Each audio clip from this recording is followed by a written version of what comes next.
Hello everybody, Jim Wilson here, Principal of Wilson Haynes, Solicitors, Conveyancers and Business Advisors on the beautiful Gold Coast Tweed. I would like to talk to you today about conveyancing and rubbish.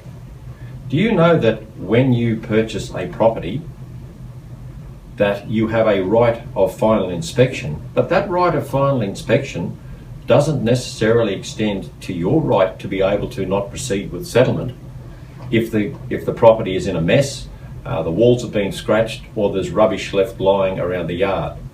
Now, the reality of this is that the authorities have let the public misconstrue their right of final inspection to be interpreted as a right to not settle if they're not happy in this regard.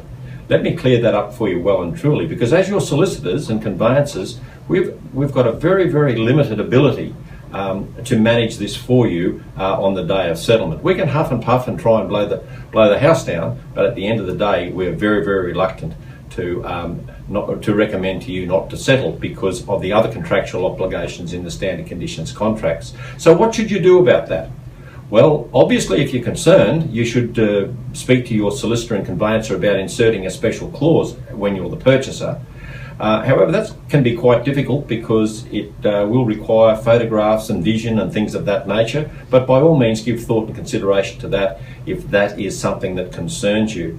But most practically and most importantly, the vendor's agent, who has probably become quite a good friend of yours in this transaction by introducing the property to you, you should let the vendor's agent know what your requirements are in this regard, and do as much as you can to work with him to ensure that his client, the vendor, is going to play ball with you at settlement and leave the property in a nice, respectable position. Thank you, Jim Wilson, Principal, Wilson Haynes, Solicitors, Conveyancers, Business Advisors, Gold Coast Tweed.